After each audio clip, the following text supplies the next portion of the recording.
vamos mergulhar num dilema que todo mundo enfrenta no dia a dia, usando como guia os escritos de São Tomás de Aquino.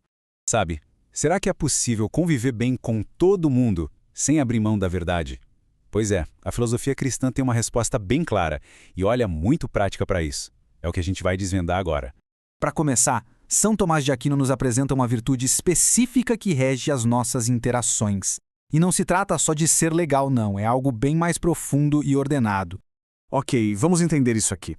O ponto central é que a afabilidade não é um sentimento, mas uma virtude que nos ajuda a agir e a falar do jeito certo com as pessoas. É uma questão de ordem, de adequação, de tratar cada um com a justiça que aquela situação pede. Mas por que isso seria um dever? Porque, como seres sociais, a gente tem uma espécie de dívida uns com os outros, né? Pensa bem, uma sociedade não se sustenta sem verdade, mas também não dura sem uma convivência agradável. Então, a gente deve sim buscar tornar a vida em comum ao mesmo tempo verdadeira e prazerosa. Agora, presta atenção nesse ponto, porque ele muda tudo. São Tomás de Aquino faz uma separação muito importante. Uma coisa é a amizade que nasce da caridade, que é um afeto interno, profundo. Outra coisa, bem diferente, é a afabilidade. Ela cuida da nossa conduta externa, de como nos portamos com todos, até com desconhecidos. Não é fingimento, é só o cumprimento de um dever social. E como toda virtude clássica, a afabilidade é um caminho do meio. Ela fica ali, sabe, nesse equilíbrio delicado entre dois opostos, a falta e o excesso de vontade de agradar. A gente pode imaginar isso como uma régua.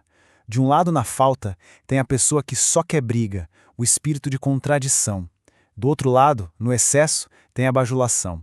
E bem no centro, como alvo que a gente quer acertar, está a virtude da afabilidade. Esse vício por falta é o daquela pessoa que não se importa nem um pouco em agradar. Pelo contrário, parece que ela gosta de contradizer, de discordar, de deixar um ambiente pesado. É o que a gente pode chamar de espírito de litígio, a figura do rabugento. Mas, e esse mais é fundamental, ser afável não significa agradar a qualquer custo. O ponto é que, às vezes, a verdade, ou um bem maior, exige que a gente cause um certo desconforto, uma tristeza. Pensa só, corrigir um erro de alguém é um ato de caridade, mesmo que a pessoa fique triste na hora. A virtude não foge da verdade só para buscar o prazer. Agora vamos para o outro extremo, o vício por excesso, que talvez seja até mais comum, a adulação. O que exatamente faz dela um pecado? Bom, a resposta está toda na intenção. A definição aqui é bem direta. A adulação acontece quando a gente passa da medida certa no desejo de agradar. É quando o objetivo de causar prazer se torna mais importante que a verdade e a ordem das coisas.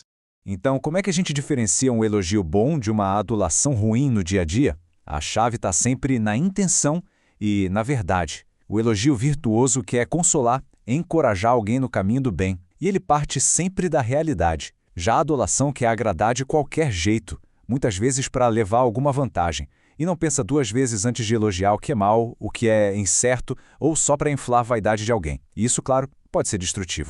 Isso nos leva à parte final e talvez mais crítica dessa análise. Afinal de contas, qual é o peso espiritual desse vício? O quão perigosa é a adulação? A pergunta é bem direta, porque as consequências são sérias. E a resposta de São Tomás de Aquino, como sempre, é muito precisa, cheia de detalhes que a gente precisa entender.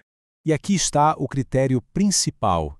A gravidade do pecado da adulação é medida pelo quanto ela se opõe à caridade, ou seja, ao amor a Deus e ao próximo.